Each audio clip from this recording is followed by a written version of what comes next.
RSSचे प्रमुख मोहन भागवत ते म्हणतात, प्रत्येक दाम्पत्याला किमान 3 अपत्ये असावीत.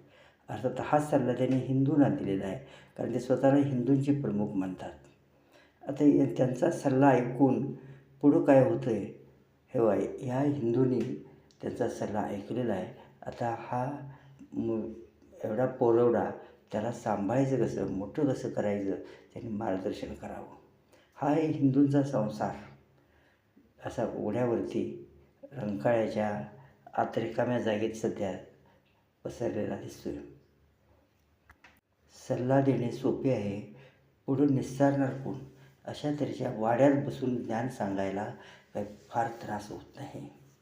आपल्या देशात विविध थरातले लोक राहत आहेत, हे आपल्या रस्त्यावर जरा नजर टाकली तरी दिसतं. त्या सगळ्यांना सामावून घेणारे विचार पाहिजेत. काहीतरी बरळणे योग्य